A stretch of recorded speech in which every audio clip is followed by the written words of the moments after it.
The documentary State Organ, which discusses the subject of organ harvesting in China, has recently been released in theaters across Taiwan. Following its premiere earlier this month, theaters have started receiving bomb threat letters. The police have been inundated with reports and are now increasing patrols while also investigating IP addresses. Preliminary assessments suggest that these threats are typical harassment tactics used by Chinese cyber attackers operating from overseas.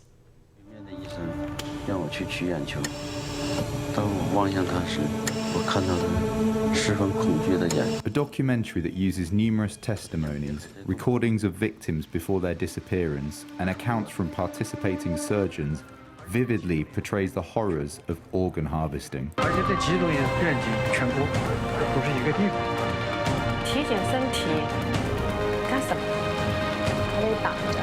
The documentary began screening in several theatres across Taiwan in October.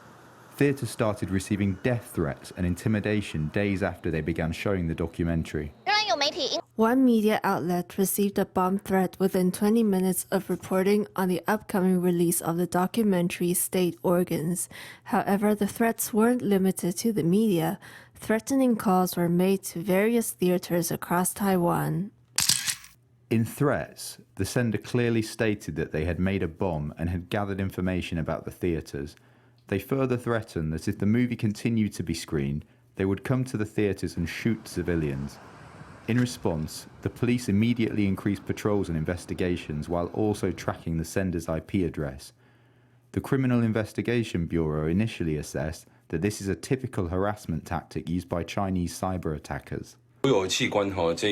Regarding the film State Organs, it hits a sensitive nerve for China, so if they did nothing, it would be quite unusual.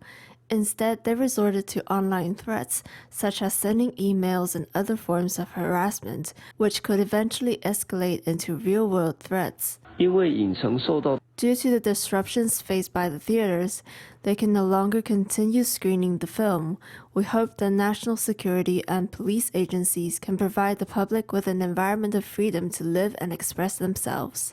The theatres screening the documentary have been affected, and some operators, concerned about the safety of their audiences, have decided to cancel the screenings. This may very well be the intended goal of the person sending the threat letters.